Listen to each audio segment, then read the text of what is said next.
Hi, I am pleased to have you here today. In this video, we're going to talk about the Republic Act 4670, otherwise known as the Magna Carta for public school teachers. So the RA 4670 is actually an old piece of legislation that was established as a law in the year 1966, and since then there has been no amendments and revisions that has taken place. So there were some policymakers who took some steps to do the tweaking, to push for the revisions and updating of this law to meet our present needs. Such example can be the Senate Bill 166 that seeks to provide additional benefits and additional privileges to teachers. But going back, we're going to be tackling only a few things in this said legislation, which is the important provisions only. These are the teacher's professional rights and responsibilities, tenure of office, compensation and benefits, and inside this are topics such as sick leave, vacation leave, study leave, etc., and the retirement. Let us first have some defining to do.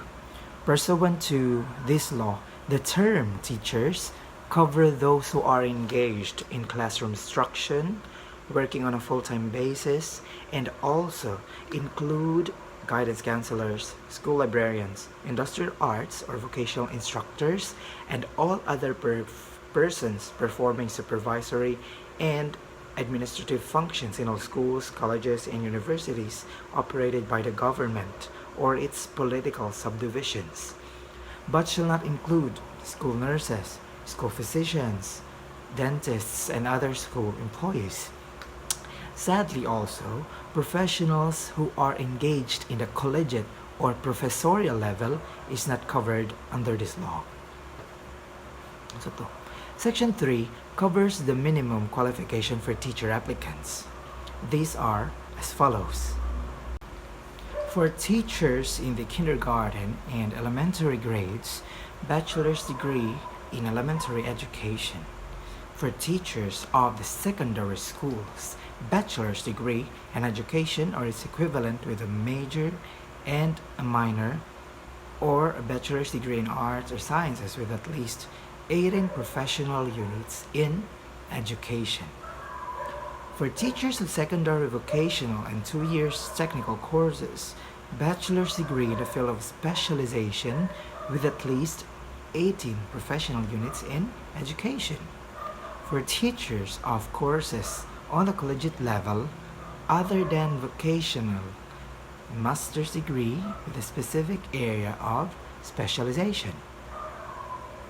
Under circumstances of the exigency of the service or the need for a teacher or a teaching position or a classroom teacher, Section 3 tells us of the provision that the school superintendent may appoint, under temporary status, teacher applicants who do not meet minimum qualifications, and further, whether they met the said qualifications or not, all applicants are required to take a competitive examination or a series of examinations.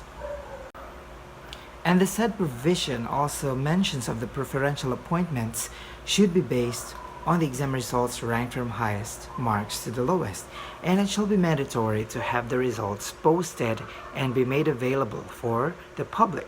In connection with this, Section 4 says that on the face of recruitment wherein a training and professional preparation in any school recognized by the government, quote unquote, no probationary period preceding regular appointment shall be imposed if the teacher possesses the appropriate civil service eligibility. But again, when there's a need for it or there's an exigency, those applicants who do not meet the minimum qualifications and without any civil service eligibility can be appointed, but they will undergo a probationary period for less than a year they were employed. Now, Section 5, or the Tenure of Office, assures public school teachers in their job security. Quote unquote, stability on employment and security of tenure shall be assured to teachers as provided under existing laws. Now we are going to wonder, What about it with those people again who are temporary in their status? Those who did not meet the requirements in their fullest? Well, the same section mentions of a granting of an extended permanent appointment if he has faithfully and efficiently in earnest rendered 10 years of service. That's quite a commitment there. Section 8 entails of the safeguards at each stage of disciplinary procedure for teachers, and the following are the rights given to them. The right to be informed in writing of the charges, the right to full access to the evidence in the case, the right to defend himself and to be defended by a representative or representative of his choice and or by his organization, adequate time being given to the teacher for the preparation of his defense, and the right to appeal to clearly designated authorities. Section 10, there shall be no discrimination whatsoever in entrance to the teaching profession or during its exercise or in the termination of services based on other than professional consideration. Section 11, whenever possible, the proper authority shall take all steps to enable married couples, both of whom are public school teachers, to be employed in the same locality. Section 12, teachers shall enjoy academic freedom in the discharge of their professional duties, particularly with regard to teaching and classroom methods. And Section 13 states that teachers should not teach more than 6 hours a day, with flexibility up to 8 hours if necessary, but with extra pay. Section 14 specifies that any extra work, like co-curricular activities, beyond 6 hours of teaching should be paid at least 25% more than regular pay. If teachers are official work over 8 hours, they should receive additional compensation. Section 19, Special Hardship Allowances. In areas in which teachers are exposed to hardships such as difficulty in commuting to the place of work or other hazards peculiar to the place of employment, as determined by the Secretary of Education, they shall be compensated special hardship allowances equivalent to at least 25% of their monthly salary. Now, let us hear it from Thea, the continuation of other parts of this legislation. Thea?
In conclusion, Republic Act 4670 stands as a testament to the recognition of the important contribution teachers make to society.